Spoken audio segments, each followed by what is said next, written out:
तालिबान का टॉप नेता अनस हक्कानी का भारत पर बड़ा बयान। भारत के साथ अच्छे संबंध चाहता है तालिबान।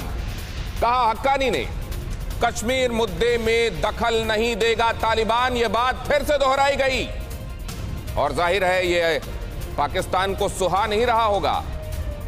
अफगान में सिख और हिंदू भी सुरक्षित रहेंगे, हक्कानी ने कहा। भारत समेत पूरी दुनिया हमें समर्थन दे, हक्कानी ने अपने स्टेटमेंट में कहा।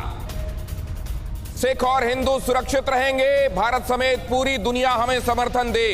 तालिबान यह बात लगातार दोहरा रहा है, लगातार कह रहा है कि हम हिंदुस्तान के साथ संबंध अच्छे चाहते हैं। इसके मायने क्या हैं? तो सिस्टमैटिक तरीके से और सुरक्षित तरीके से उनकी वापसी हो, यह इंश्योर किया जाए। तालिबान ने कहा कि सही दस्तावेज पर लोग वापस जा सकते हैं। यह बात बार बार दोहराई जा रही है। टीवी 9 भारतवर्ष के साथ सुहेल शाहीन ने अपनी बातचीत में कहा था कि अगर डॉक्यूमेंट हैं, जेन्युइन डॉक्यूमेंट हैं, तो हमको कोई आपत्ति नहीं है। भारत ने कहा भारत विरोधी गतिविधियों से दूरी, उनकी जमीन से भारत विरोधी गतिविधियों को प्रश्रय नहीं मिलना चाहिए। तालिबान ने कहा भारत से हम दोस्ताना संबंध चाहते हैं। सो फार सो गुड।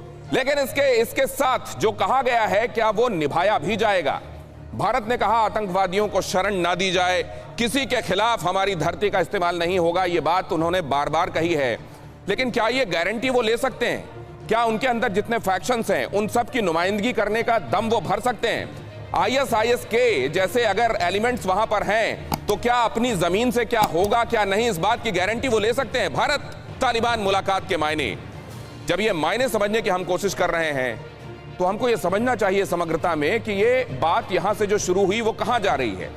भारत तालिबान मुलाकात के मायने, पहली वजह भारत पर तालिबान का ये जो रुख है कि चलिए बातचीत के लिए, औपचारिक रूप से बातचीत के लिए अक्रॉस द टेबल बैठे, तो ये क्यों? तालिबान लंबे समय से भारत से रिश्ते सुधारने में जुटा हुआ है, इशारे दे रहा है, प्रत्यक्ष दे रहा है और परोक्ष रूप से भी दे रहा है। 2019 में तालिबान ने कहा था कि कश्मीर भारत का आंतरिक मसला है और इसमें हम कोई मदाखलत नहीं करेंगे क्योंकि ये उनका इंटरनल मैटर है और ये भारत के पक्ष को सुदृढ़ करता है और इस हिसाब से सूट करता है। तालिबान कश्मीर पर पाकिस्तान का सपोर्ट नहीं करेगा, ये बार बार उसने बात कही है। ये बात और है कि वहां नीलम शेख जैसे कुछ नेता हैं जो ये कहते हैं कि हमको तो तोहफे में दे देगा कश्मीर उसको जीतकर। भारत को विश्वास में लिए बगैर 2019 में तालिबान से बातचीत शुरू की अमेरिका ने, ये बात आप जानते हैं।